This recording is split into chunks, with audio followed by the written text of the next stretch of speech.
Estamos empezando el estudio de nuestra lección y esta semana el título es la educación artística y científica. Y como venimos estudiando, la educación es una de las principales herramientas, si no la más importante, del gran conflicto entre el bien y el mal. Y empezó siendo así desde el Edén, cuando Dios le mostró al hombre que había dos fuentes de conocimiento de las cuales él, qué conocimiento iba a tener. El árbol, que era la vida, donde iba a obtener la ciencia de la vida, que era un símbolo, y el árbol de la ciencia del bien y el mal, donde iba a obtener otro conocimiento, iba a conocer lo que era el mal. Entonces, y tenía que elegir quién iba a ser su maestro, si Jehová, nuestro Dios, iba a ser su maestro o la serpiente. Por eso el resultado de la educación que recibimos se ve reflejado en el tesoro, en la ciencia, en el conocimiento que llegamos a tener en nuestra mente y en nuestro corazón, porque es algo que atesoramos durante toda la vida. Y como consecuencia de ese tesoro, del que sacamos cosas buenas o cosas malas, terminamos siendo hombres buenos u hombres malos. Como Jesús lo dijo en Mateo 12:35. El hombre bueno, del buen tesoro del corazón, saca buenas cosas. Y el hombre malo, del mal tesoro, saca malas cosas. O sea, lo que determina si somos buenos o malos depende de lo que atesoramos en el corazón. No depende de nuestros genes. Depende del tesoro del corazón. Esto es lo que enseñaba Jesús. Y justamente ese es el tema. ¿Qué ciencia nos puede enseñar el padre maldad o un hombre malo? Porque ¿quiénes son los maestros en este mundo? ¿Qué conocimiento nos puede dar? Lo único que nos puede enseñar es parte de lo que tiene atesorado en su mente y en su corazón. Solo nos puede dar parte de su conocimiento, de su tesoro. Y por supuesto, Satanás quería darnos ese conocimiento. Y ese es el conocimiento que él creó, porque él fue el primer ser malo. Como Dios lo reveló en Ezequiel 28, del 12 al 16. O sea, ahí nos dice, llamándole a Satanás el rey de Tiro, porque su hijo sería el príncipe de Tiro. Y le dice, así a ti el rey de Tiro, le dice Jehová a Ezequiel. Así ha dicho Jehová el Señor, tú eras el sello de la perfección. Nos está refiriendo a un hombre, porque después de que cayó Adán y Eva, todos pecamos y estamos destituidos de la gloria de Dios. Ninguno es perfecto. Pero acá está hablando de Lucifer y le dice, tú eras el sello de la perfección, lleno de sabiduría y acabado de hermosura. O sea, el tesoro de tu corazón era perfecto y físicamente eras hermoso. En Edén, en el huerto de Dios estuviste, o sea, está hablando del paraíso que está en el cielo, no está hablando del Edén de la tierra, porque esto ocurrió antes que Dios creara la tierra. De toda piedra preciosa era tu vestidura, de cornerina, topacio, jaspe, crisólito, berilo y ónice, de zafiro, carbúnculo, esmeralda y oro. Los primores de tus tamboriles y flautas estuvieron preparados para ti en el día de tu creación. Porque está hablando un hijo de él, que él creó. Tú, querubín grande, protector, que estaba al lado de Dios. Yo te puse en el santo monte de Dios, allí estuviste. En medio de las piedras de fuego te paseabas. Perfecto eras en todos tus caminos, desde el día en que fuiste creado, hasta que se halló en ti maldad. Y ese es el misterio de la piedad. Lucifer creó la maldad, en el corazón de él la creó, con sus pensamientos. A causa de la multitud de tus contrataciones fuiste lleno de iniquidad y pecaste. O sea, creó la maldad y después se llenó de iniquidad. Corrompió el tesoro de su corazón y lo llenó de maldad. Y ese fue el tesoro del corazón de él. Y de ahí sacó el pecado y pecó. Por lo cual yo te eché del monte de Dios y te arrojé de entre las piedras de fuego, oh querubín protector. ¿Y cuál fue el pecado de Lucifer? Quiso ser como Dios, quiso ensalzarse sobre sus hermanos y quiso que sus hermanos lo adoren. Lo mismo que haría su hijo, el hombre de pecado. La maldad, la iniquidad que llena su mente y su corazón, es la ciencia que Satanás le dio a Adán y Eva. Es el conocimiento que corrompió el tesoro de la mente, el corazón del hombre y lo transformó en un hombre malo, que cada vez se parece más al padre de la maldad y menos a Dios. Ahora, ¿cómo lo hizo con Adán y Eva? Dios no lo explicó, pero sabemos que Adán le permitió a Satanás entrar en su mente. Y de golpe, Satanás pudo escribir algo que no estaba ahí. Y eso es lo que pasa cuando los hombres van a meditar y se conectan con ese Dios, con el Dios de Babilonia. Entonces, su mente se corrompió. Por esa causa, todas las ciencias que enseñan los hombres están contaminadas por el mal tesoro de sus corazones, ya sea el arte, porque el arte es uno de los más contaminados. ¿Por qué? Porque cuando uno ve el arte antiguo y todo lo demás, ¿qué ve ahí? Todas las desviaciones morales de los hombres y a los ídolos a los que adoraban, porque todas las imágenes se refieren a ídolos o a la vida corrupta de los hombres, ya sea el arte, ya sea la ciencia o la teología. Y fíjense, son tres ramas importantes que antes estaban unidas, pero esta última es la peor, porque es la falsa educación cristiana de la bestia, el falso profeta y los lobos vestidos de ovejas, siendo esta última justamente la más contaminada con la mentira, porque Roma echó por tierra la verdad para poner la mentira, y esa mentira la enseña por medio de la teología, para que todos los hombres adoraran al dragón, se convirtieran en sus hijos y recibieran su marca en sus frentes y en sus manos. Entonces, esto es uno de los temas claves que tenemos que entender. Como dice el Apocalipsis 13, 3 y 4. Vi una de sus cabezas como herida de muerte, pero su herida mortal fue sanada. Y se maravilló toda la tierra en pos de la bestia, porque esta bestia subió del mar a la tierra, para hacer que el pueblo de Dios adorara al dragón. Y se maravilla toda la tierra en pos de la bestia, y adoraron al dragón. ¿Cuándo? Después de unirse en puntos comunes de doctrina con Roma.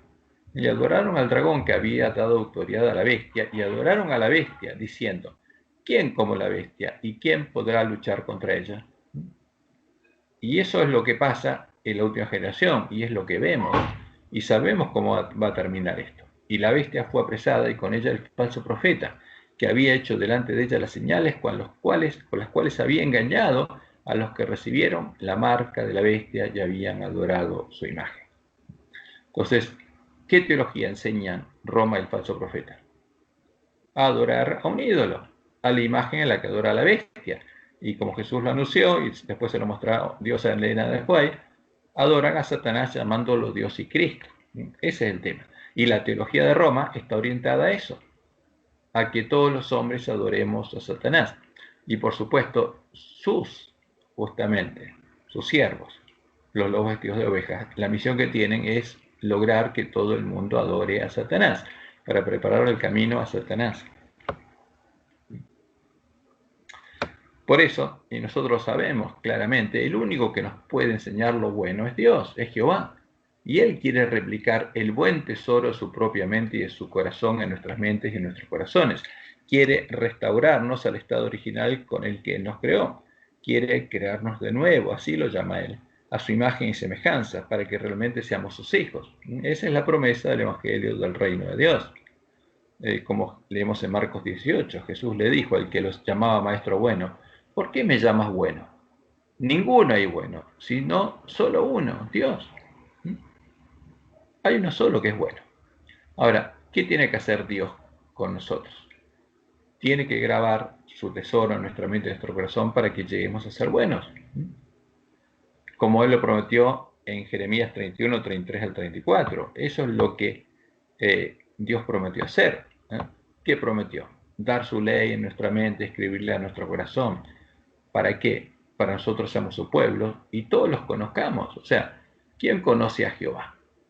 El que conoce lo que Dios tiene en la mente y el corazón. Cuando Dios escribe su ley en la mente y el corazón de sus hijos. Ese es el pueblo que conoce a su Dios. Esa es la promesa de Dios. Ahora, y esa es la educación que recibió Jesús. Porque ¿qué tenía Jesús en la mente y el corazón? Lo que Dios prometió escribir en nuestra mente y en nuestro corazón. ¿Y cómo llegó eso a la mente de Jesús? Porque fue educado por Dios. Por eso la educación prometida en el nuevo pacto es la educación que recibió Jesús, como Dios lo llama, el primogénito entre muchos hermanos. El primero que venció al pecado en la carne y llegó a reflejar la gloria de Dios, justamente ¿en qué carne? En la nuestra. Y esa era la educación que estaban recibiendo todos los miembros de la iglesia primitiva. El pueblo conocía a su Dios, a Jehová, porque como Jesús habían nacido de Dios y eran enseñados por Dios. Y estas son las profecías que citan los autores del Nuevo Testamento referidas a Jesús. Empecemos, por ejemplo, Salmos 40, de 6 al 8. Ahí Dios dice lo siguiente: sacrificio y ofrenda no te agrada. Esto supuestamente lo dice el Mesías, porque es una profecía de lo que diría el Mesías. O sea, a Dios no le agradaba el sacrificio y la ofrenda, porque los sacrificios y la ofrenda eran para el perdón. Él quería misericordia, quería hijos que reflejaran su carácter y no necesitaran del perdón de sus pecados. Por eso la profecía y el salmista: sacrificio y ofrenda no te agrada. Has abierto mis ojos, porque estas son las palabras del Mesías.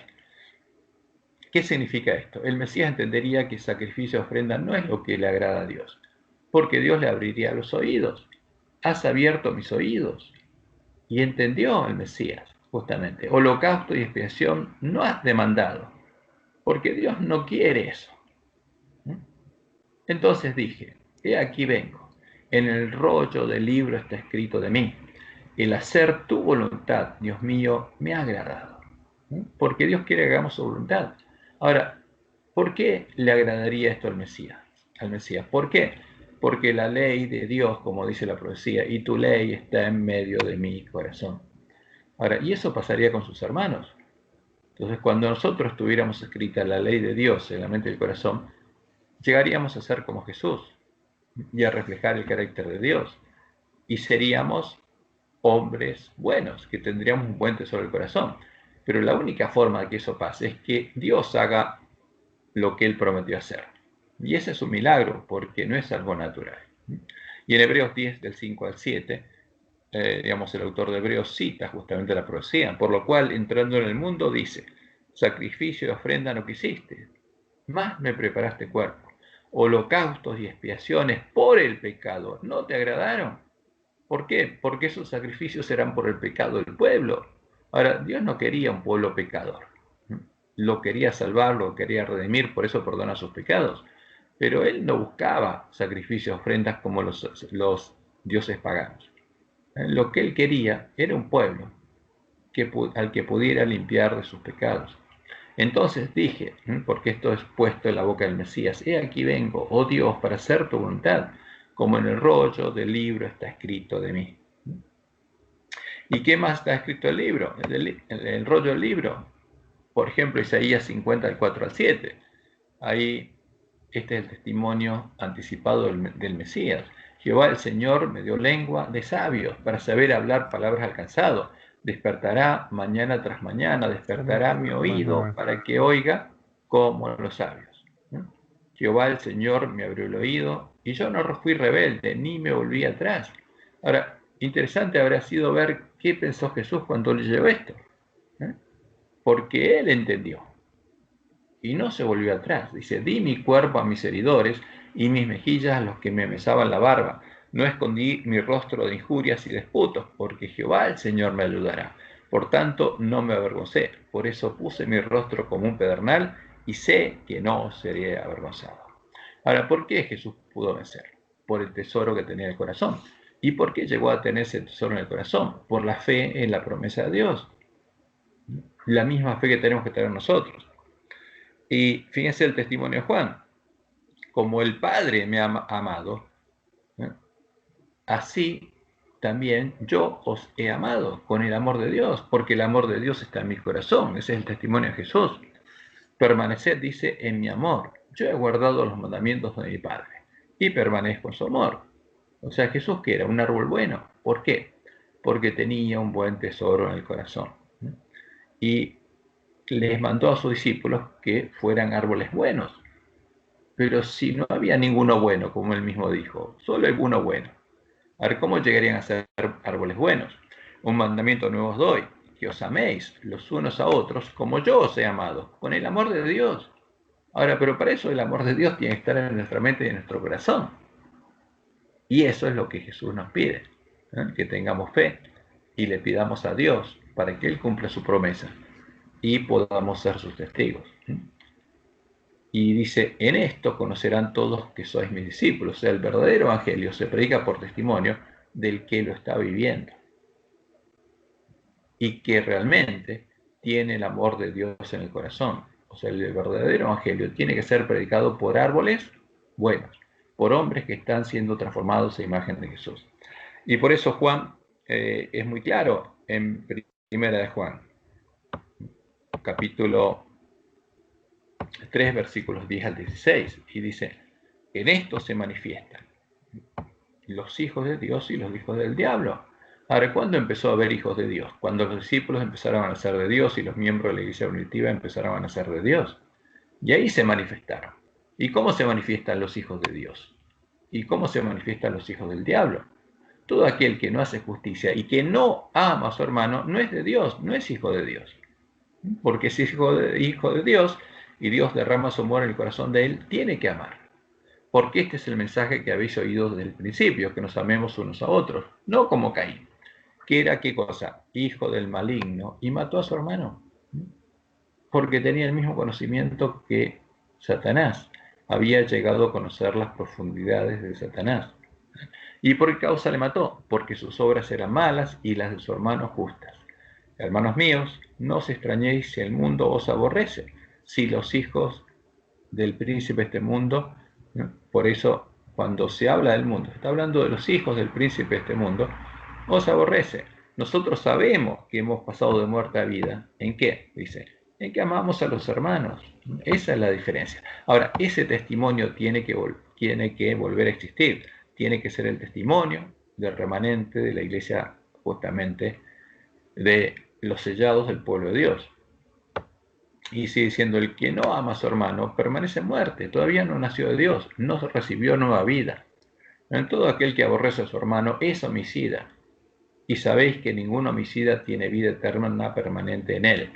En esto hemos conocido el amor, en que Él puso su vida por nosotros. ¿Cómo conocimos el amor? Dice, por el testimonio de Jesús. Ahora, ¿cómo van a conocer los otros lo que es el amor? Por nuestro testimonio, dice. También nosotros debemos poner nuestras vidas por los hermanos. Porque el que ama está dispuesto a poner su vida. Porque sabe que si muere va a resucitar, no hay problema. Pero va a salvar a un hermano y no se va a volver atrás, porque lo más importante es la salvación de sus hermanos.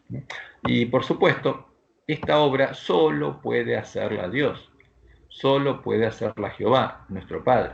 No la pueden hacer los hijos de Dios, no la puede hacer Jesús. Jesucristo hombre no la puede hacer. El primogénito entre muchos hermanos no la puede hacer, ni pueden hacerla sus hermanos.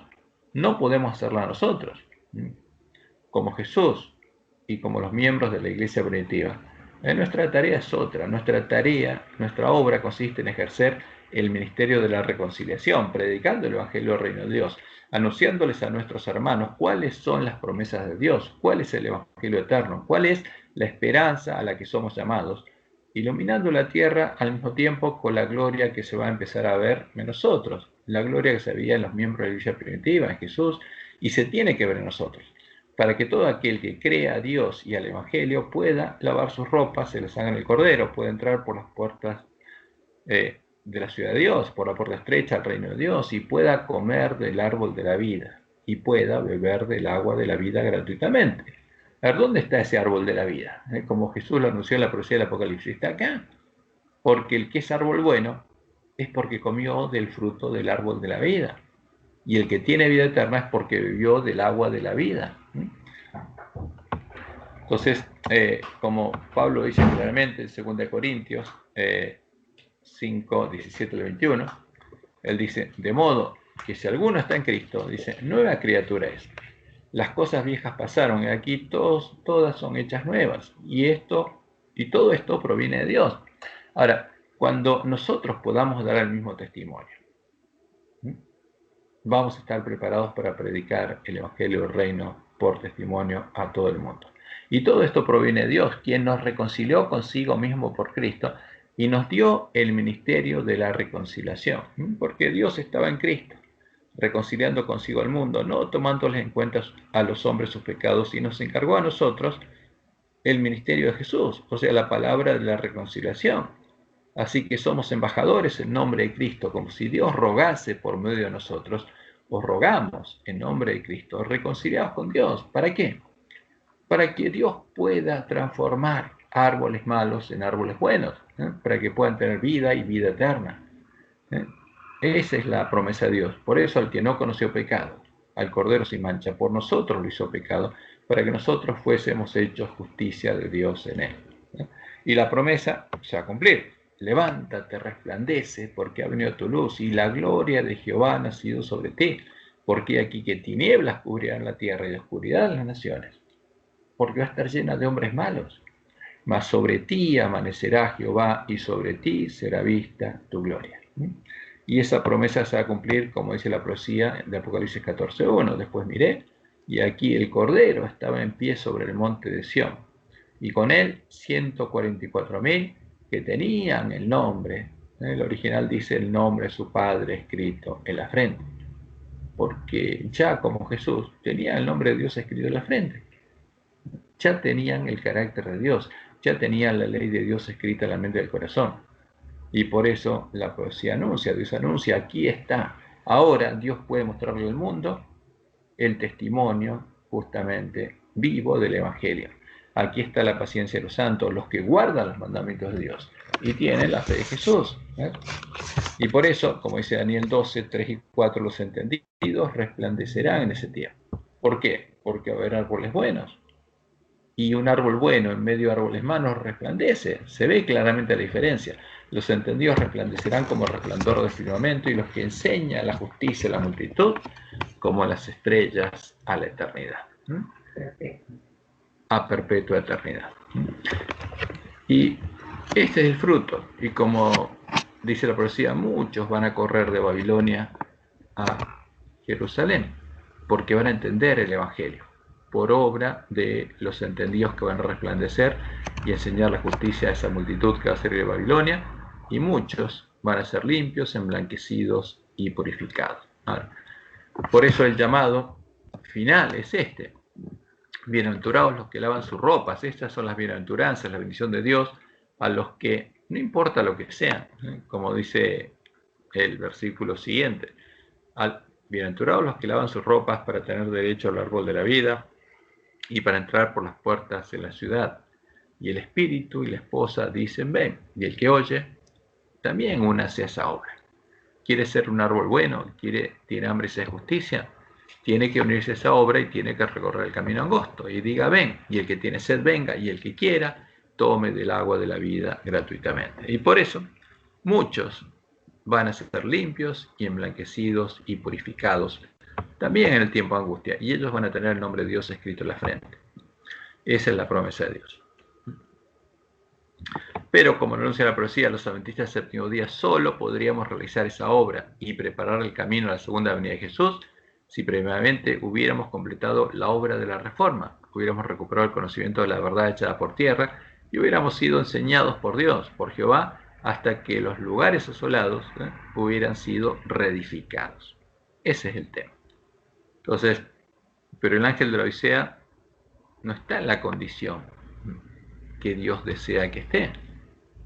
Y por eso hay que darle alimento a tiempo a nuestros hermanos. Por eso el ángel de la Odisea tiene que ser educado nuevamente, porque fue educado de un modo determinado para engañarlo, para que se crea rico y que no vea que es desventurado, miserable, pobre, ciego y desnudo. Y si está desnudo es porque no tiene el manto de la justicia de Cristo. Y ese es el problema, porque el ángel de la Odisea fue engañado. Ahora, pero vamos a lo que dice nuestra lección, el arte de la Gran Babilonia, porque nosotros estamos en medio de la Gran Babilonia y todo el arte es arte babilónico. Por eso tenemos que abrir bien los ojos. Como lo indica el versículo de memoria, la creación muestra la gloria de Dios, el arte y la ciencia de Dios, mostrando la creatividad de Dios, la belleza artística de su creación y su sabiduría, inteligencia y poder, los necesarios para idear, planificar y crear nuestro universo junto a las leyes físicas que lo rigen, porque la creación de Dios es maravillosa. Como dice Salmos 19:1, los cielos cuentan la gloria de Dios y el firmamento anuncia la obra de sus manos. Y al crear al hombre a su imagen y semejanza, Dios lo dotó de capacidades creativas, artísticas, morales e intelectuales similares a las suyas, de modo que el hombre pudiera observar, estudiar, entender, disfrutar y gozarse en las cosas que Dios había creado para él. Y como leemos en Génesis 1:31, y vio Dios todo lo que había hecho, y aquí que era bueno en gran manera, todo era bueno. Y fue la tarde y la mañana el día sexto. Pero ¿qué pasaba ahí? Lo que Dios creó era bueno, todo era bueno. Pero había un árbol malo que quería corromper a los árboles buenos y que tenía otro tesoro en su mente y su corazón. El conocimiento que proviene de Dios en ese tiempo no era la única ciencia, el único conocimiento que existía. En el tiempo de la creación ya había sido creada la ciencia del bien y del mal. Y al corromperse la mente del hombre con el conocimiento de la maldad, la ciencia que Satanás había creado en su mente, todas sus capacidades se empezaron a pervertir y el hombre las empezó a usar de un modo diferente al que Dios les había dado, ¿no? De modo que todos sus pensamientos llegaron a ser de continuo al mal. Y ahí se vio el fruto de la obra de Satanás. Y ahí se vio justamente claramente a los hijos del diablo. Leemos Génesis 6:5 y el 11 y 12. Y vio Jehová que la maldad de los hombres era mucha. O sea, primero la mente de Lucifer se corrompió y después se corrompió la mente de todos los hombres. Y la maldad de los hombres era mucha en la tierra. O sea, el tesoro de su corazón había crecido y era mucho, pero era malo. Y que todo designio de los pensamientos del corazón de ellos era de continuo solamente al mal. ¿En qué estaban enfocados? En hacer el mal solamente. Y se corrompió la tierra delante de Dios y estaba la tierra llena de violencia, porque ese es el fruto de la maldad. Y miró Dios la tierra y aquí que estaba corrompida, porque toda carne había corrompido su camino sobre la tierra. Y rápidamente lo que sembró Satanás dio fruto. Y Dios tuvo que destruir eso. Y vino el diluvio. ¿Y quiénes se salvaron? Por 120 años Noé profetizó lo que iba a pasar, lo que Dios iba a hacer. ¿Y quiénes se salvaron? Poca gente. ¿Cuántos? Los hijos de Noé y sus esposas, y Noé y su esposa. ¿Cuántos eran? 8. 8 personas se salvaron. ¿Qué? 8, creo. 8. Noé y sus esposas y sus 3 hijos y sus esposas. El tema es que los antediluvianos, fíjense, tenían mayores capacidades intelectuales que nosotros y vivían más tiempo para desarrollarlas. Y desarrollaron ampliamente su conocimiento de la ciencia, pero junto a ese conocimiento se desarrolló la violencia y la maldad, de modo que Dios tuvo que arraerlos de la tierra, porque los vicios de ellos, piensen ahora que ya ahora a los chicos se los corrompe chiquitos con los medios que hay electrónicos. Pero con la filosofía. seguro. En las escuelas, en todos lados. Toda la educación que vemos, digamos, está preparada y dirigida por el príncipe de este mundo. Ahora, ¿qué pasó después del...? ¿Sí? Los dibujitos, la televisión. Todo está preparado, todo eso a nivel mundial. Está preparado para corromper al hombre, ¿eh? Para que todos reflejen la imagen del príncipe de este mundo. Ahora, ¿qué pasó después del diluvio? Satanás y sus ángeles siguieron trabajando para corromper al hombre y llevaron a Nimrod, el nieto de Noé. Fíjense ya, el nieto de Noé, porque en el arca ¿quiénes se salvaron? Noé y sus hijos. Y ahora viene el nieto. ¿Y qué pasa con el nieto? Que nació después del diluvio. Y Satanás lo corrompió.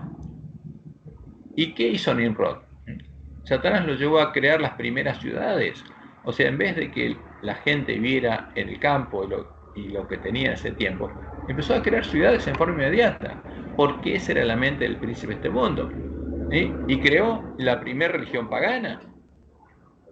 Y creó el primer templo pagano, la Torre de Babel, que luego fue replicada en todo el mundo en los templos paganos por los dispersos en Babel. Y creó el primer estado, ese era el objetivo, crear el primer estado para usar su poder, el poder del estado, del mismo modo en el que lo harían las bestias que Satanás levantaría, los reinos representados por las 7 cabezas y los 10 cuernos del dragón. Por eso los masones dicen que Nimrod fue el primer constructor. Y ellos quieren crear un orden mundial para cumplir el sueño de Nimrod. ¿Y qué buscó Nimrod? Él buscaba sentarse sobre ese monte que crearía como el primer rey y el primer sumo pontífice pagano, el representante de, él decía, de Dios, pero era de Baal, del dragón en la tierra, porque el que lo guiaba era Satanás. Y como leemos en el relato de Génesis 11, 1 al 9, tenía entonces toda la tierra una sola lengua y unas mismas palabras. Y aconteció que cuando salieron del oriente hallaron una llanura en la tierra de Sinar y se establecieron allí. Y se dijeron unos a otros, vamos, hagamos ladrillo y cosámoslo con fuego. Fíjense, cuando uno va a ese lugar y cuando uno estudia lo que encontraron los arqueólogos, ellos encontraron que los sigurats de la Mesopotamia estaban hechos así. O sea, el núcleo está hecho con ladrillo cocido con fuego. Y les sirvió el ladrillo en lugar de piedra y el asfalto en lugar de mezcla. Y dijeron, vamos, edifiquémonos una ciudad y una torre. Pero esa torre era un templo, cuya cúspide llegue al cielo. Y hagámonos un nombre. ¿Y qué significa hagámonos un nombre? ¿A quién vamos a invocar? Definamos el nombre de cuál va a ser nuestro Dios, por si fuéramos esparcidos sobre la faz de la tierra. Y descendió Jehová para ver la ciudad y la torre que edificaban los hijos de los hombres. Y dijo Jehová, he aquí el pueblo es uno y todos estos tienen un solo lenguaje. Ya han comenzado la obra y nada les hará desistir ahora de lo que han pensado ser. Entonces, ¿quién dijo? Jehová. ¿Y con quiénes habló? Con otras personas. Ahora, ¿quiénes eran estas personas? Si uno lee el relato, va a ver que eran los ángeles que estaban con él, que confundieron las lenguas de los hombres. Ahora pues, dice Jehová, descendamos y confundamos allí su lengua, para que ninguno entienda el habla de su compañero. Así los esparció Jehová desde allí sobre la faz de toda la tierra, y dejaron de edificar la ciudad. Ahora, ¿pero qué pasó cuando se fueron a todos lados? En vez de edificarla ahí, ¿dónde la edificaron? A los lugares donde fueron, y empezaron a replicar el modelo del templo que Nimrod había ideado. Por esto fue llamado el nombre de ella Babel, porque allí confundió Jehová el lenguaje de toda la tierra, y desde allí los aportó sobre la faz de toda la tierra.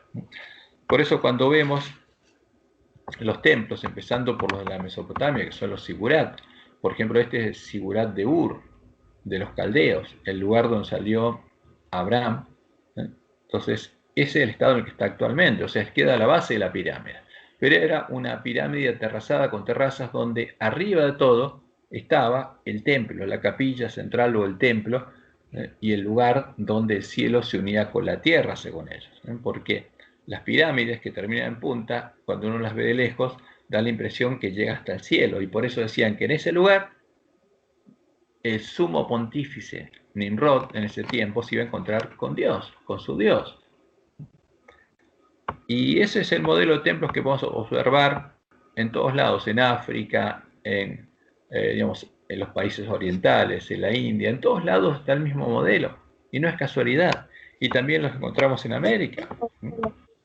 En México. En México, por ejemplo, acá tenemos justamente la pirámide del Sol, porque todos adoran a Baal. En la cúspide de las pirámides aterrazadas se adora a Baal, y es lo mismo tipo de pirámide que hizo Nimrod, que hay en la Mesopotamia. Es la pirámide de la luna, la pirámide de Kukulcán, la serpiente emplumada, porque adoran a Satanás directamente. Adoran a la serpiente emplumada. ¿Cómo sabían los mayas que en el Edén la serpiente tenía plumas y volaba? ¿Cómo llegaron? ¿Por qué adoran a la serpiente emplumada? Porque están adorando a Satanás.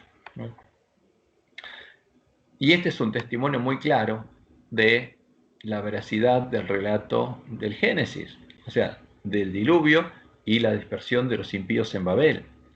porque exactamente adoran lo mismo, adoran al sol, a Baal, al dios de Nimrod, y también edifican el mismo tipo de templos.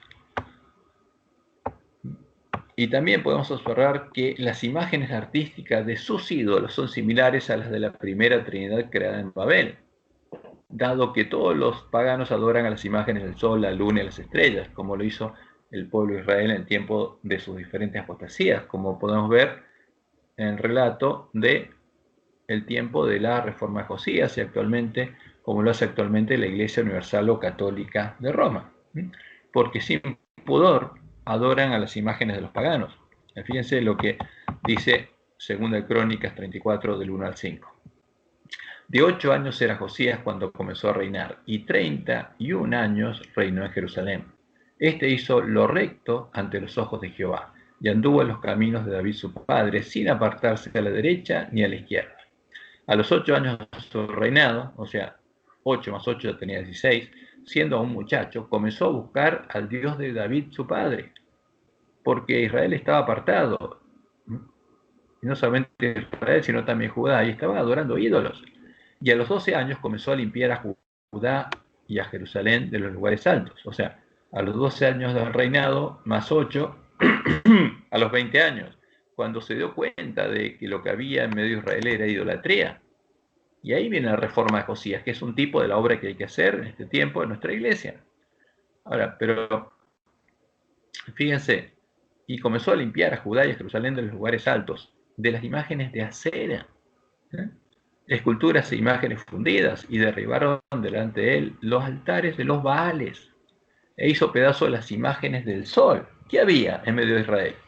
Altares a los Baales e imágenes del sol, ante las cuales se postraba el pueblo judío, que estaban puestas encima de sus altares. Fíjense, lo mismo que hace Roma. Miren la línea de abajo. Constantino se le apareció el sol, después Roma introdujo la adoración al sol, llamándolo Cristo. ¿Y qué tienen en sus altares? Imágenes del sol, de Baal. Y el Papa que tiene en la mano, una imagen del sol. Y derribaron delante de él los altares de los Baales, e hizo pedazos las imágenes del sol, que estaban puestas encima, porque la de Roma es la misma religión. Por eso Dios la llama Jezabel. Despedació también las imágenes de acera, las esculturas y estatuas fundidas, y las desmenuzó, y esparció el polvo sobre los sepulcros de los que les habían ofrecido sacrificio, porque como Roma, ellos enterraban a los sacerdotes al lado de sus altares. Y como Roma, por ejemplo, los papas lo entierran en la capilla de San Pedro, debajo del altar principal. Y quemó además los huesos de los sacerdotes sobre sus altares, y limpió a Judá y a Jerusalén.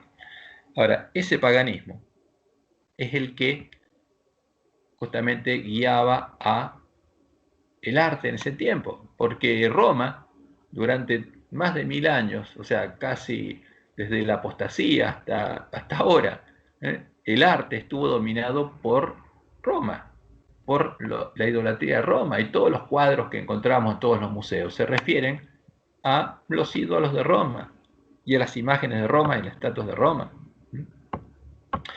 Y justamente por eso Dios le mostró a Elena lo que pasó en el tiempo de la apostasía. Esta es la visión del gran conflicto, donde ella vio justamente a los idólatras paganos que llevaban la bandera negra sobre la cual se veían las figuras del sol, la luna y las estrellas. Y esta compañía perseguía a la iglesia primitiva, que elevaba una bandera en blanco puro sobre la cual estaba escrito pureza y santidad a Jehová. ¿Y qué pasó en el tiempo de la apostasía? Los apóstatas arrearon la bandera de la iglesia primitiva y se unieron con los paganos bajo la bandera negra, adorando a los dioses de Roma, de la bestia romana, para perseguir a los que llevaban la blanca. Y ahí empezaron a asesinar al pueblo de Dios. Y por eso, justamente, como Dios lo mostró a Elena, vemos ahí que el Papa, ¿a quién adora? A Baal directamente. ¿Y cómo lo llama? Dios y Cristo. Eso para un católico, ¿quién es? Es Cristo. Es por esa causa que el arte religioso está contaminado por el paganismo, dado que casi por 2000 años, los más famosos artistas trabajaron para la Iglesia Universal o Católica de Roma, para Jezabel, creando las imágenes de sus ídolos cristianos, las imágenes filosóficas y artísticas ante las cuales ella hace que el pueblo de Dios se postre. Y el arte no religioso, como en el tiempo previo al diluvio, y como el tiempo de Grecia o de Roma, está contaminado con los pensamientos corruptos de los hombres. Porque ese arte lo que lleva adelante es la agenda, que en este tiempo es la agenda de qué? Que conocemos como LGBT no sé cuánto, porque lo que quieren es que el mundo sea como Sodoma y Gomorra. Y el arte lleva eso. Todo el arte tira para ese lado, porque hay una agenda detrás de eso. Entonces, por eso nosotros tenemos que tener mucho cuidado con el arte y lo que los artistas transmiten. Ahora, ¿qué podemos decir la ciencia? ¿A qué llamamos ciencia? Y llamamos ciencia al conocimiento obtenido por el hombre por medio de la observación y el razonamiento.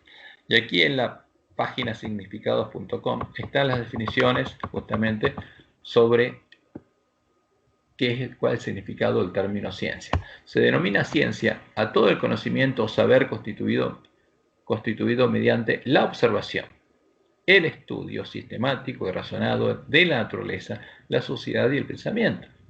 O sea, es lo que uno aprende observando. No es lo que uno crea, es lo que aprende observando cosas que existen y trata de entender cómo funcionan. Por eso está la observación y el estudio sistemático y razonado de la naturaleza, para entender cómo funciona la naturaleza, cuáles son las leyes que Dios creó en la naturaleza, la sociedad y el pensamiento. Y sigue siendo el objetivo de la ciencia es descubrir las leyes que rigen los fenómenos de la realidad, comprenderlos y explicarlos. Entonces, una ciencia, ¿qué hace? Trata de comprender algo que existe y que puede observar.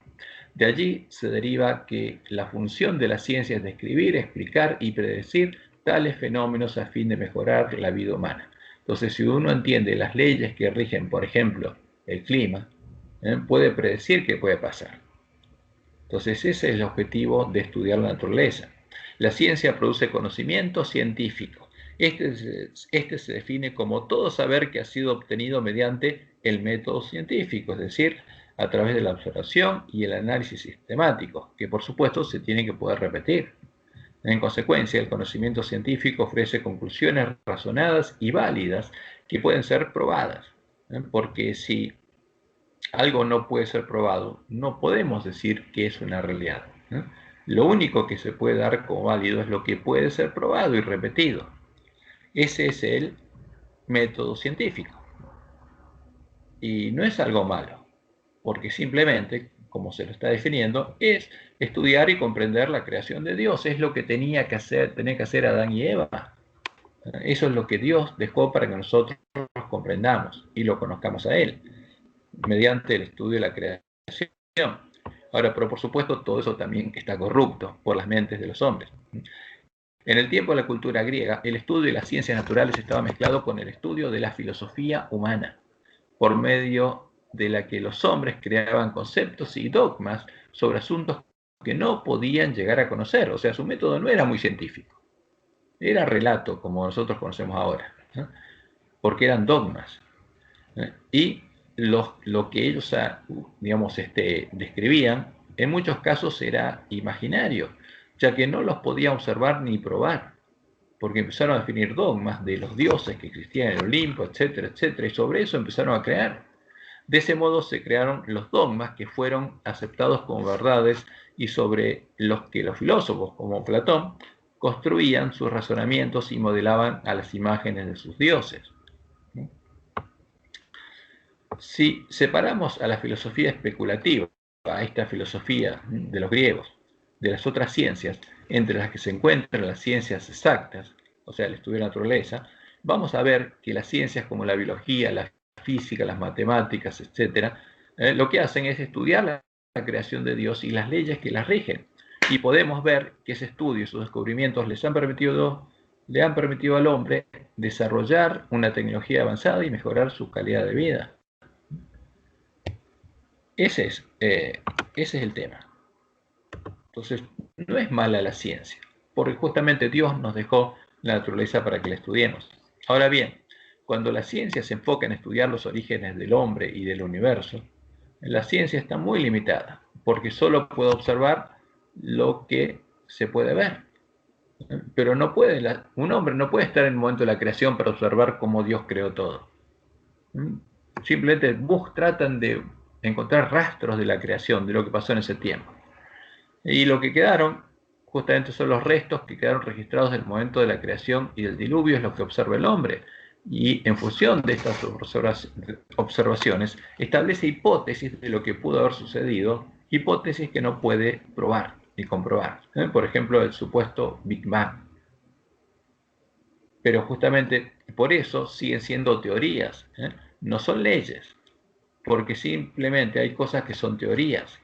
Y una teoría es una teoría hasta que se demuestra que es falsa y se descarta. Simplemente es una teoría.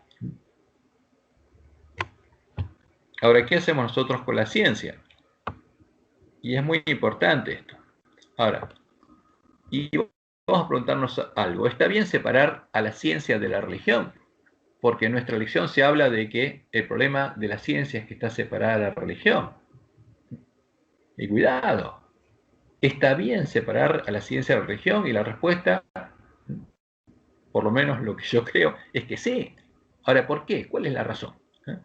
Y veamos la razón. Del mismo modo en el que, para que exista libertad religiosa, es necesario separar a la Iglesia del Estado. Para que el estudio científico se desarrolle libremente y no ocurra con los científicos lo que le sucedió a Galileo Galilei, cuando la Iglesia de Roma quiso defender e imponer sus dogmas, justamente porque el estudio de lo que ocurría en el mundo natural, y Galileo se dio cuenta que la Tierra se movía, pero Roma, ¿qué decía? No, es el centro del universo. Entonces, ¿por qué? Es una posición dogmática. Entonces, para impedir eso, es importante también separar a la Iglesia de la ciencia. La religión y la ciencia tienen que estar separadas.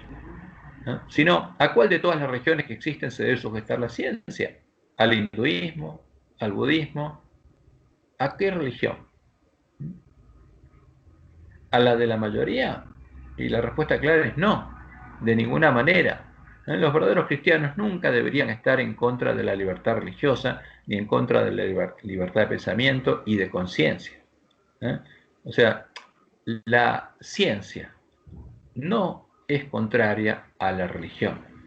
Simplemente lo que hacen los lobos es mezclar todo, porque en la historia Roma quiso imponer su pensamiento dogmático sobre los científicos. Ahora, pero el pueblo de Dios no tiene que hacer eso, no tiene que meterse en eso. Simplemente tiene que oír. Y si hay una prueba determinada sobre algo y se puede repetir, igual es una realidad, porque nuestro culto y nuestras creencias tienen que ser racionales. Ahora, ¿en qué se basa nuestra fe?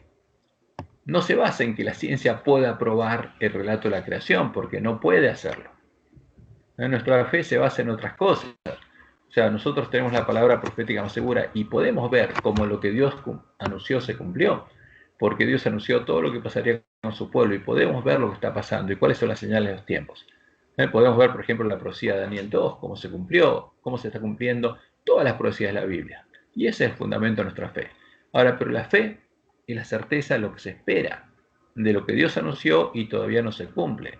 Por ejemplo, un adventista tiene que tener fe en que va a haber 144.000 sellados en el pueblo de Dios, que van a tener el nombre de Dios escrito en la frente. Eso es fe. Es la certeza de lo que se espera, la convicción de lo que no se ve. ¿Y cómo sabemos qué esperar? Por la palabra de Dios, como dice Pablo, porque la fe viene por el oír y el oír por la palabra de Dios. Pero la Biblia no tenía por objetivo explicar científicamente todo lo que pasó y cómo fue creado todo.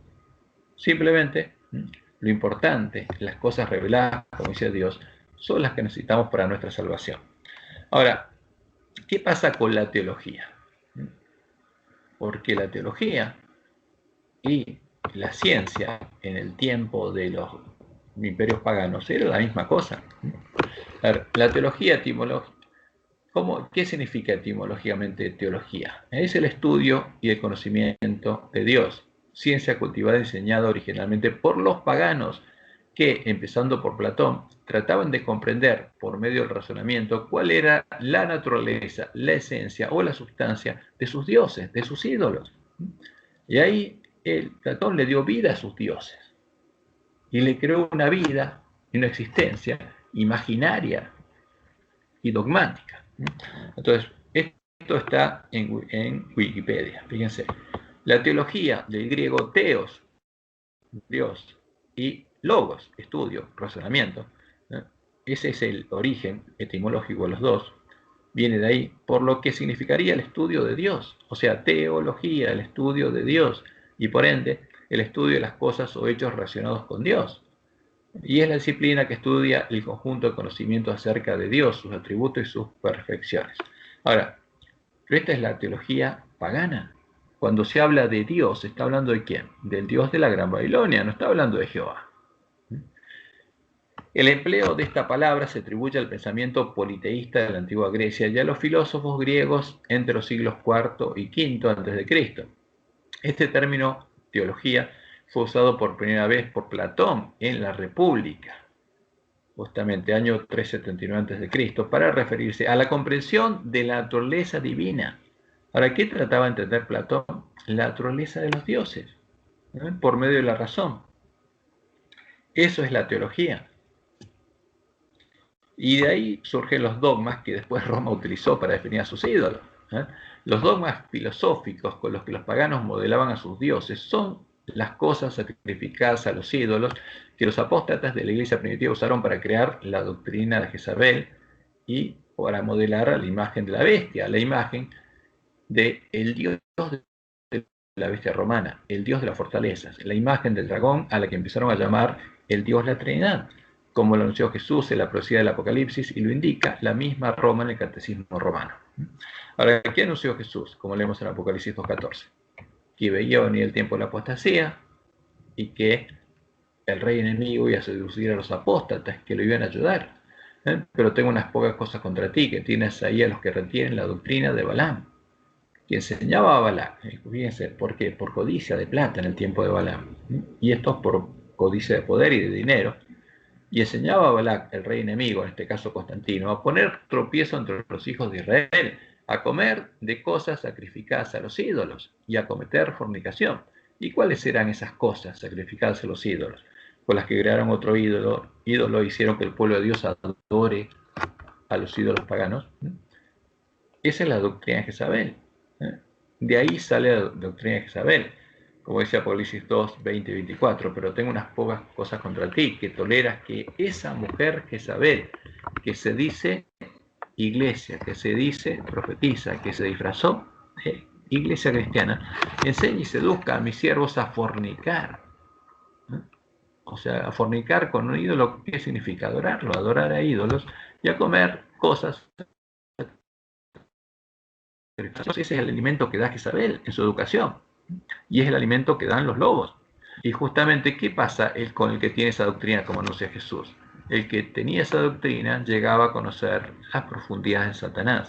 Y eso se vio claramente cuando los apóstatas llegaron a conocer las profundidades de Satanás y buscaron asesinar a sus hermanos, ¿no? Como dice Juan, porque eran hijos del diablo.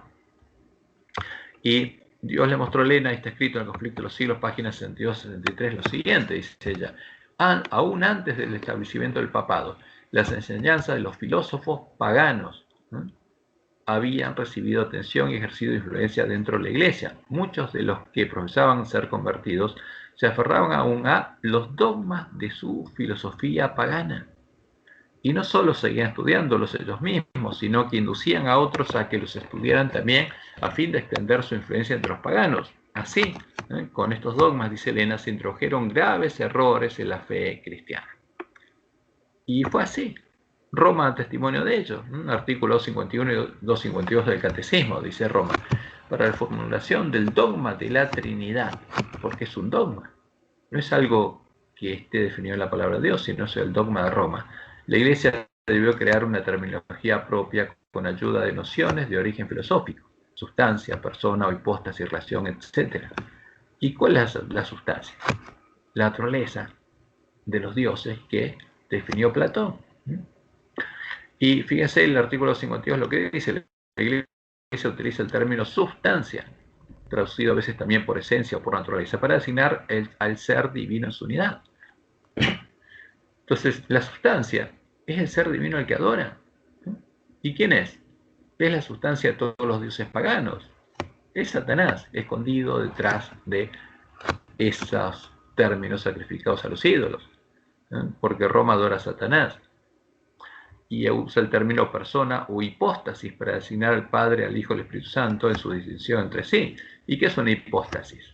Una manifestación de la sustancia divina. ¿Y en este caso de quién? De Baal. Ahora, de ese modo, la sustancia de los dioses paganos, a la que Roma llama el ser divino en su unidad, el ser divino que se manifiesta en todos los dioses de la Gran Babilonia, y que es el dragón, llegó a ser la sustancia de las tres personas o dioses que forman a la falsa roca, al Dios la Trinidad. Y enseñándole esa doctrina, la Gran Babilonia le empezó a dar a beber de su vino al pueblo de Dios. Como lo reconocen nuestros teólogos, que aprenden y enseñan la misma doctrina que Roma, antes de que Roma empezara a usarlos y posteriormente los introdujera en la Biblia católica, esos términos filosóficos creados por los filósofos y teólogos paganos no se encontraban en la Biblia. Y habla de Atanasio, que defendía el concepto niceno de Cristo, como ese Dios Hijo engendrado la sustancia del Dios Padre.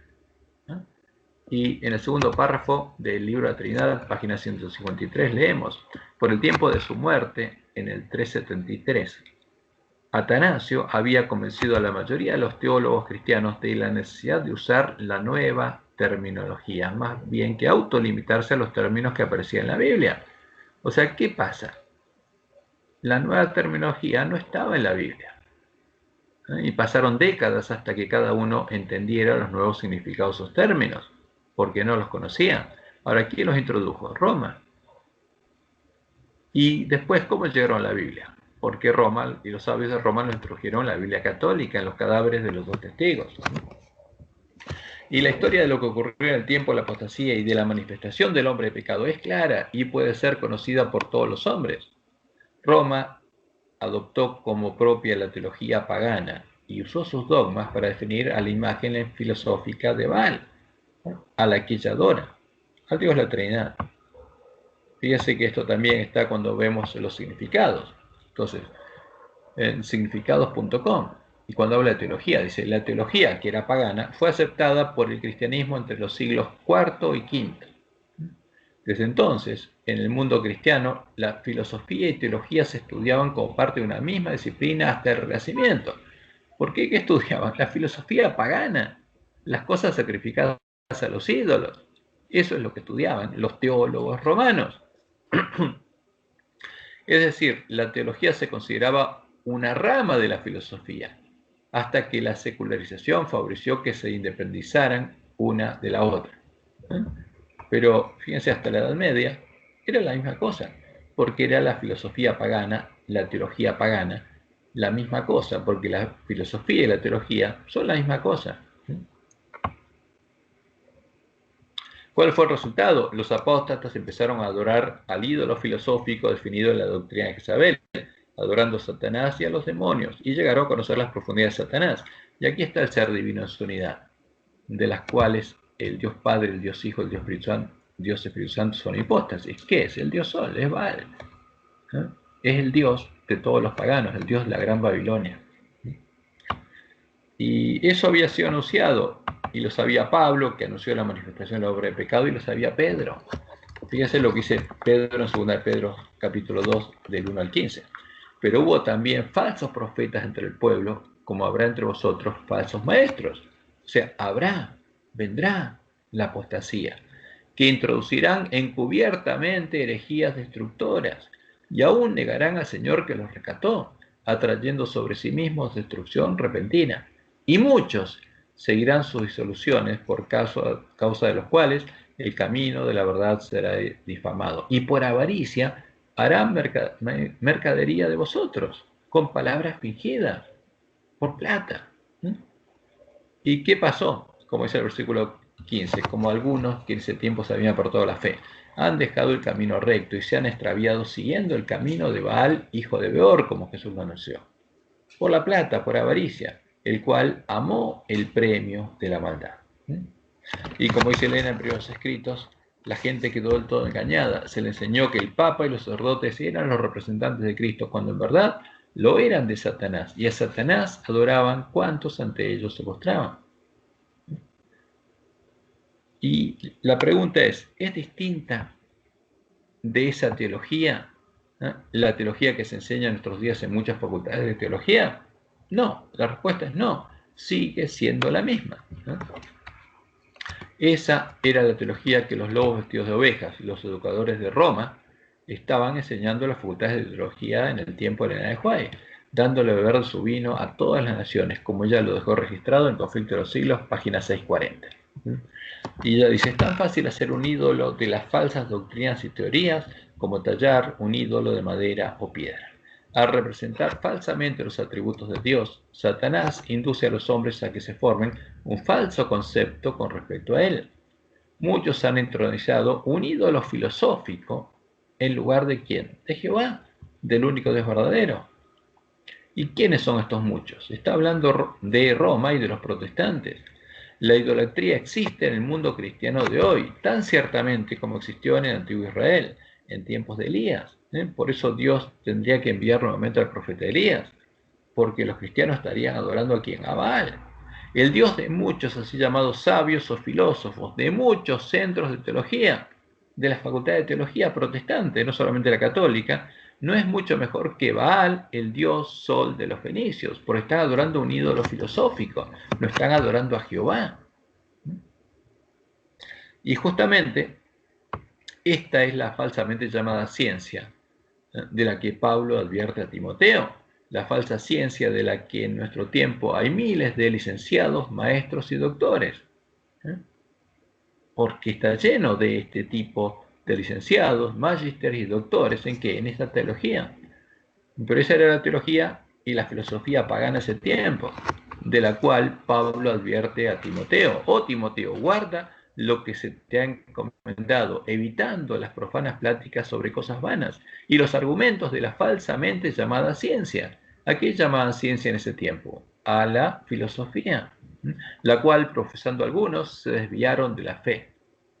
Porque en ese tiempo también, por medio de esto, algunos se desviaron de la fe, profesando eso.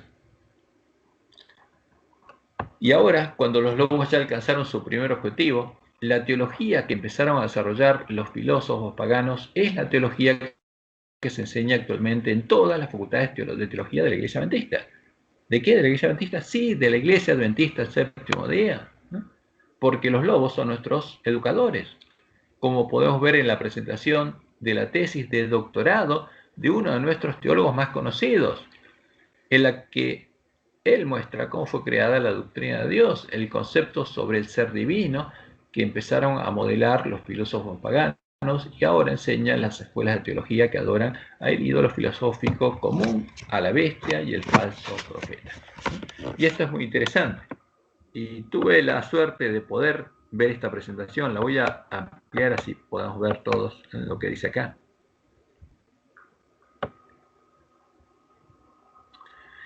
Entonces, porque él habló de la doctrina de Dios, ¿no? La doctrina de Dios que tienen todas las iglesias.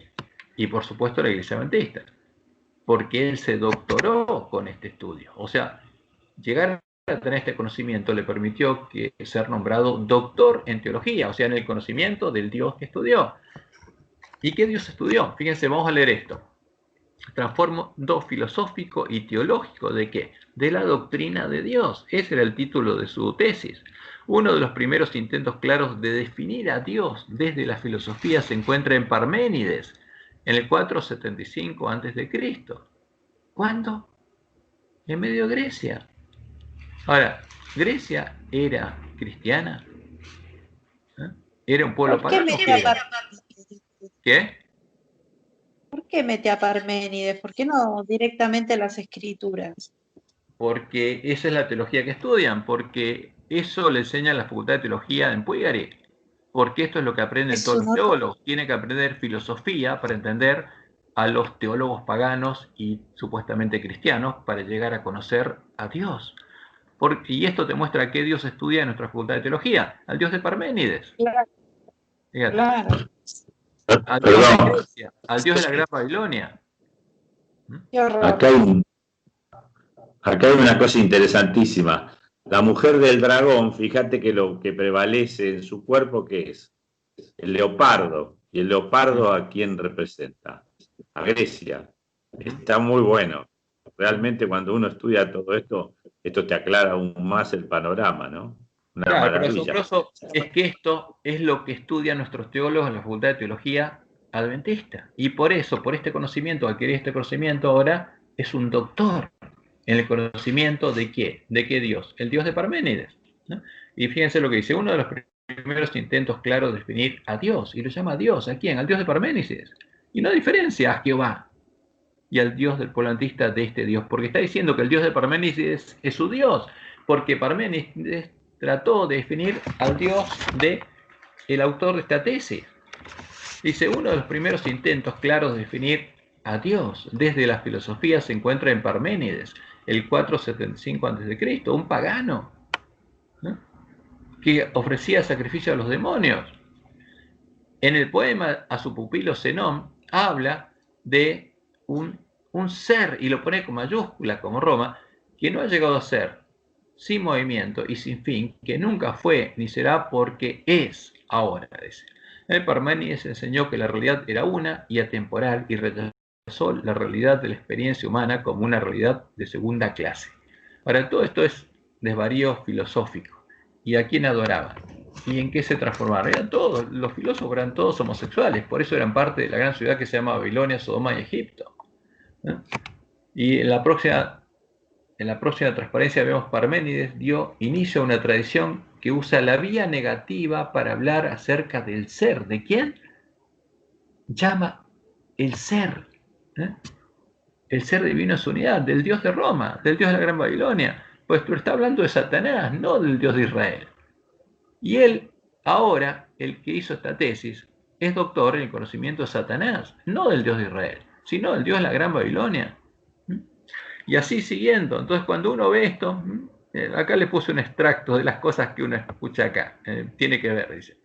Como podemos ver, y le tapé la cara acá al autor porque, pobre, para reservarlo, porque bueno, como todos los que van ahí a estudiar a Puigari, le enseñan la misma verdura. Igual se nota quién es, Cristian. No, no se nota porque está totalmente tapado. Vos sabés por ahí quién es, pero no se nota. Ahora, como podemos, porque es negra, le puse un óvalo negro. Como podemos ver, Ya sé.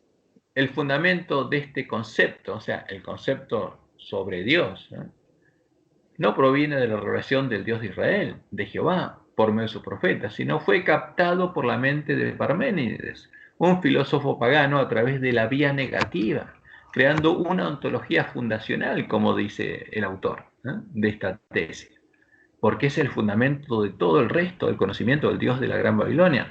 Luego Platón creó el concepto de la sustancia eterna, el ser eterno, el ser divino en su unidad, al que adora Roma, la esencia eterna de la que Aristóteles demostró su existencia. Entonces van dogma sobre dogma, verso sobre verso.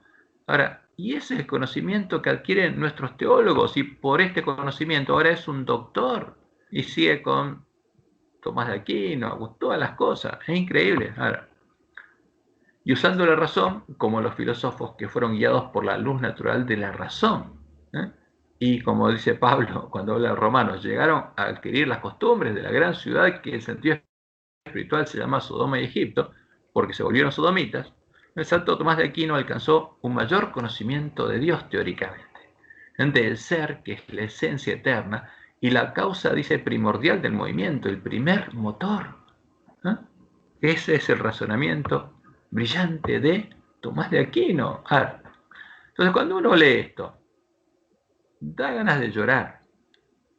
Ahora, uno puede entender que digamos, que los griegos o Tomás de Aquino fuera un ignorante, pero nuestros teólogos, con las instrucciones que Dios nos dio, que adoren a esto, porque están adorando a esto que está acá. Están adorando al Dios de Parménides, de Platón, de Aristóteles, al Dios de Roma.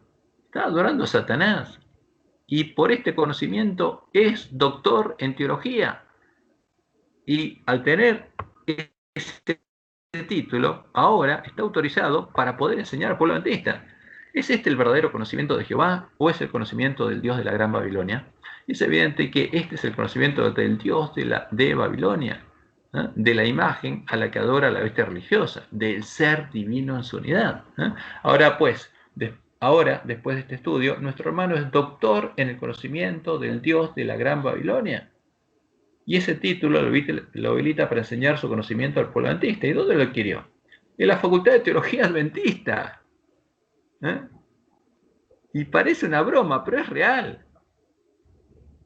Por eso el pueblo adventista está en la condición de que está. Y el ángel de la Odisea es desventurado, miserable, pobre, ciego y desnudo, porque los lobos lo engañaron y le dieron a beber del vino de Babilonia, y que se crea rico, cree que conoce la verdad y no sabe qué está comiendo. En cumplimiento de lo que Dios anunció, la bestia y el falso profeta ya se unieron en puntos comunes de doctrina, en la doctrina de Jezabel, como ya lo vimos, y empezaron a adorar juntos al dragón. Y podemos ver que los lobos vestidos de ovejas ya pusieron delante nuestro la puerta ancha y el camino espacioso que lleva a la perdición, a conocer las profundidades de Satanás y a recibir su marca. Como dice Elena en Evento de los Últimos Días, página 133. No podemos ver cómo la Iglesia romana puede exonerarse de la acusación de idolatría. Es idólatra, adora un ídolo. Y esta es la religión, la adoración de ese ídolo, que los protestantes están comenzando a considerar tan favorablemente y que eventualmente se unirá con el protestantismo. Ya se unieron. ¿Y aquí está adorando los protestantes? Al ídolo de Roma. Ya estrecharon las manos del catolicismo. Ahora, ¿y aquí está adorando el pueblo adventista? Al mismo ídolo.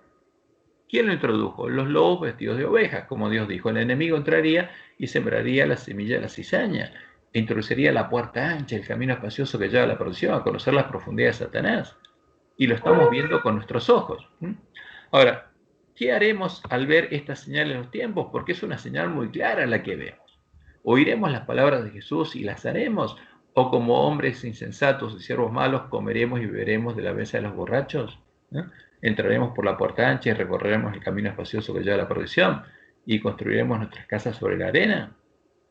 Por eso Dios se preocupó en dejarnos advertencias por medio de Elena, y dice ella: ¿somos seguidores de Dios, cual niños amantes, o somos siervos del príncipe de las tinieblas? ¿O seguimos a Jehová, o adoramos a Baal, y somos siervos de Satanás? ¿Adoramos a Jehová o a Baal, al Dios viviente o a los ídolos? Ahora, ¿qué estaba adorando nuestro hermano en su doctorado? A los dioses de Babilonia, a los ídolos, y los llama Dios. ¿A quién adora? A Baal. ¿Y a quién adoran nuestros teólogos? A Baal. ¿A quién aprende a conocer? El título de teólogo, ¿qué indica? Conocedor de Baal. Y el título de Magister, máster en Baal. Y el otro es doctor en Baal. Eso es lo que está pasando en la Iglesia Adventista. Aunque no haya altares a la vista, ni ninguna imagen que el ojo pueda ver, sin embargo, podemos estar practicando la idolatría, y el pueblo adventista está practicando la idolatría. Es tan fácil hacer una imagen de ideas o objetos acariciados como lo es hacer dioses de madera o piedra. Hay miles que tienen un falso concepto de Dios y de sus atributos. Están tan ciertamente adorando a un falso Dios como los seguidores de Baal. ¿Estamos nosotros adorando, dice Elena, al verdadero Dios, a Jehová, según está revelado en su palabra, en Cristo y mediante la naturaleza? ¿O estamos adorando a algún ídolo filosófico que hemos puesto en su lugar? ¿Y qué ídolo filosófico ponen en nuestra facultad de teología? Al ídolo filosófico de la Gran Babilonia. Y termina diciendo Elena: Dios es un Dios de verdad. Testimonios para la Iglesia, tomo 5, página 162. ¿Y qué dijo Pablo justamente de la filosofía? Y de los griegos y los romanos. Dice: ¿qué digo pues? ¿Que el ídolo es algo, o que sea algo lo que sacrifica a los ídolos? Antes digo que lo que los gentiles sacrifican, lo que Platón, Aristóteles y los filósofos griegos sacrifican, a los demonios lo sacrifican y no a Dios. Al ser al que adoran es al dragón, a Satanás, y a los demonios, y no a Dios. Y no quiero que vosotros os hagáis partícipes con los demonios. No podéis beber la copa del Señor y la copa de los demonios. Cuidado. porque la copa de Jezabel es la copa de los demonios. No podéis participar de la mesa del Señor y de la mesa de los demonios. Por eso, Isaías 45:20, Dios nos dice lo siguiente: reuníos y venid. Y esto lo va a pasar en el fuerte pregón. Juntaos todos los sobrevivientes de entre las naciones. No tienen conocimiento aquellos que erigen el madero de su ídolo y los que ruegan a un Dios que nos salva, a un ídolo. Porque un ídolo no puede salvar. Entonces, ¿por qué toda la misión del pueblo de Dios? Para que sus hermanos se puedan salvar. ¿Por qué el mensaje de Elías? Porque el Dios de la Gran Babilonia no puede salvar. Satanás no puede salvar. El ser divino en su unidad, el ser divino, que la esencia divina de los dioses de Babilonia y del Dios de Roma, no puede salvar. Por eso el llamado a todos los hombres para que busquen al único Dios verdadero, al único que los puede salvar. Es por eso que Jesús, el verdadero Jesús, nos advierte que no entremos por la puerta ancha que los lobos pusieron delante de nosotros, dado que esa puerta, ese Jesús, no es Él, sino que es Satanás disfrazado de Jesús. Y nos da la instrucción de buscar la puerta estrecha hasta encontrarla, para poder entrar por ella y empezar a recorrer el camino angosto que lleva a la vida, siguiendo sus pisadas. Por eso nos dice: entrad por la puerta estrecha, porque ancha es la puerta, no entre por la otra puerta. Y espacioso el camino que lleva a la perdición, a conocer las profundidades de Satanás. Y muchos, lamentablemente muchos adventistas del séptimo día van a ser los que entren por ella, porque estrecha es la puerta y angosto el camino que lleva a la vida, y pocos son los que la hallan. O sea, hay que buscarla para encontrarla. No está delante nuestro, no está en las 28 creencias. Hay que buscarla. Lo que está en las 28 creencias es lo que se estudia en las facultades de teología de la Iglesia Adventista, lo que los lobos enseñan. ¿A quiénes? A nuestros teólogos. Guardaos de los falsos profetas que vienen a vosotros con vestidos de ovejas, pero por dentro son lobos rapaces, son los siervos de Jezabel. Por sus frutos los conoceréis. ¿Y qué fruto vemos en la facultad de teología nuestra? ¿Acaso se recogen uvas de los espinos o higos de los abrojos? Así todo buen árbol da buenos frutos, pero el árbol malo da frutos malos. No puede el buen árbol dar malos frutos, ni el árbol malo dar frutos buenos. Todo árbol que no da buen fruto, todo hombre que esté en la iglesia adventista y que no llegue a dar buen fruto, que no sea transformado por Dios en un árbol bueno, es cortado y echado en el fuego. Así dice Jesús, que por sus frutos los conoceréis. Y por eso Jesús nos dice: ¿quién es pues el siervo fiel y prudente al cual puso su Señor sobre su casa para que les dé el alimento a tiempo? ¿Se lo puede dar un teólogo que sale de Puigari? No. ¿Por qué? Porque a nuestros teólogos lo están haciendo adorar a Baal. ¿Y qué alimento puede dar un teólogo, un pastor de la iglesia adventista? Lo que le dieron a él. Ese es el problema. Porque un ángel de la Odisea tiene el mismo tesoro en su corazón que todos los ángeles de la Odisea. Y es lo que sembró justamente el enemigo, la semilla de la cizaña. Por eso Jesús dice: bienaventurado que el siervo al cual cuando su Señor venga le haya haciendo así, dándole el verdadero alimento, porque ¿qué alimento habría en medio de la iglesia? Y estas son las palabras de Jesús. Pero si aquel siervo malo dijera en su corazón: mi Señor tarda en venir, y comenzara a golpear a sus consiervos, y aún a comer y a beber con los borrachos. ¿Qué cosa? La comida y la bebida de los borrachos, y la mesa de los borrachos, la mesa de los demonios. Y que el que come y bebe la mesa de los borrachos, ¿qué alimento le daría al pueblo? El que está en la mesa de los borrachos. ¿Y dónde está la mesa de los borrachos? Y ya vimos, por ejemplo, que está en nuestra facultad de teología. Y que trae un pastor que comió y bebió de ahí. Y ese alimento a la iglesia. Vendrá el Señor de aquel siervo en día que éste no espera y a la hora que no sabe, y lo castigará duramente y pondrá su parte con los hipócritas. Allí será el lloro y el crujir de dientes. Ahora, Jesús está llamando al ángel de la Odisea, porque no sabe lo que está haciendo. Se cree rico, cree que conoce la verdad, pero cuando se dé cuenta y abre los ojos y se arrepienta, ahí va a ser perdonado y ahí Dios va a poder venir a morar en él. Y ahí va a empezar la obra para transformarlo en un árbol bueno. Como Jesús lo anunció, aunque sean pocos los adventistas que escuchen y guarden sus palabras, busquen y encuentren la puerta estrecha, entren por ella, edifiquen sus casas sobre la roca, sobre Jehová, y lleguen a dar buenos frutos. Con esa manada pequeña, como le llama él va a ir a la batalla final y va a llamar a la gran multitud que va a salir de la gran Babilonia, y también van a construir sus casas sobre la roca, en las cimas del monte Sión, ¿no? Como leemos Mateo 24:14. Y será predicado este evangelio del reino, el verdadero. La verdad va a ser predicada en todo el mundo, para testimonio a todas las naciones, y entonces vendrá el fin. Ahora, a eso somos llamados, a ser educados por Dios, a nacer de Dios y a reflejar la gloria de Dios, a tener el verdadero conocimiento en nuestra mente y en nuestro corazón. Y eso solo puede hacerlo ¿quién? Jehová, nuestro Dios y nuestro Padre. Que Jehová te bendiga y te guarde y te guíe a toda verdad.